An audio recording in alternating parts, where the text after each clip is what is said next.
Marketing papers can shape industry practices in multiple ways. If you look at the research done in the stream of marketing, there are 5 kinds of research.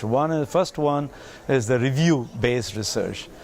Typically what happens in the review-based research is that you take a topic and then you review what has happened, why it has happened, and how it has happened.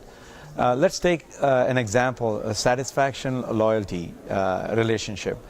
There are a few papers, review papers, which would say there is no relationship between satisfaction and loyalty. There are a few other papers who would say, yes, there is a relationship. So these review papers dissect them and then show under what conditions there is a relationship and in what form the relationship is and whether this relationship can be enhanced or not. So understanding this, the industry can definitely act on this. If it is a utility company, then satisfying them a very little level would increase loyalty. On the other hand, if it's an automotive industry, then you have to satisfy quite a bit before you improve on the loyalty. So that is one stream of research, the review papers. The second one where you can see is the field experiment-based research. For example, one of the problems plaguing the industry is a customer churn.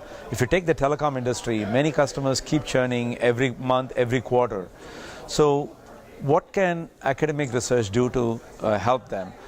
Some of the papers that have been worked on win back and regaining lost customers, for example, showcase that if a customer leaves for a price-related reason or a service-related reason, then should the win back offer be for the same reason or it should be augmented? And so there are field experiments done, and the insights from these kind of studies really help shape industry practices in deciding what offers to give to them. And if they give those offers, would these customers come back? First question. And second, if they come back, would they stay longer, duration-wise? That's the second insight. And the third is that would they be profitable?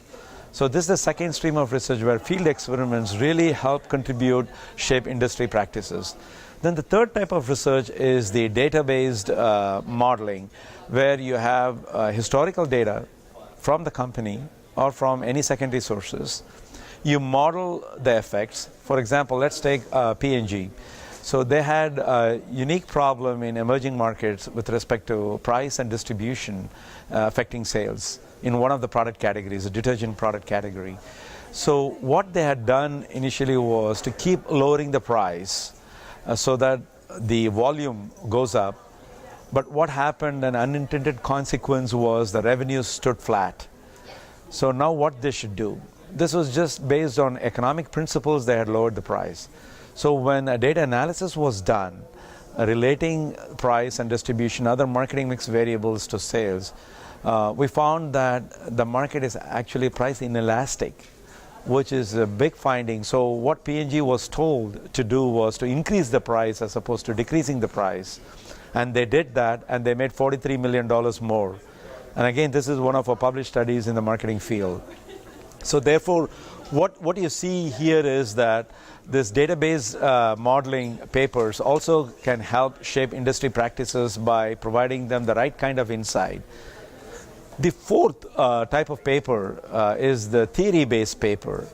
In one of the recent papers that we worked on, customer valuation theory, what you see here is that how to value a customer.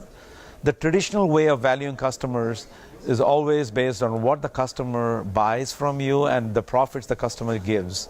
But what if the customer is not providing value to you through his or her own purchases, or be it in the B2B or B2C case? Then should we just give a value of 0 or a low value to the customer? And the theory of customer valuation says, no, it shouldn't. The customer can engage with the firm through providing profitable referrals. They can bring in additional customers. They can also be a big influence in the social media. And they can also give valuable feedback for your new product ideas and services. So the key thing is to understand how theory can also help shape industry practices by accounting for different ways of creating value to the firm from each of those customers. And then the final one is the behavior-based papers. There we try to understand the motivations and behind shaping up the attitudes for consumers before they actually buy the product. So understanding this motivation sometimes helps firms frame up their marketing strategy principles. Let's take an example. Customer experience is one of the topics that's been recently spoken widely. And the reason it is that we are able to now measure customer experience. And in understanding the insights from customer experience literature, we find that the more or the better the customer experience is, the better the sales of the company. So in doing so, one of the fast food restaurants, to improve customer experience, they provided less tables per server. As a result, the customer experience improved, but the profit tanked, the revenues went down, therefore the company had to file for bankruptcy, or they were on the verge of filing for bankruptcy. So what industry can learn from this kind of analysis is what is the tipping point and to what level we should provide the customer experience, and at what cost. And so these kind of studies that we in the marketing literature provide insights, conduct these studies and provide insights.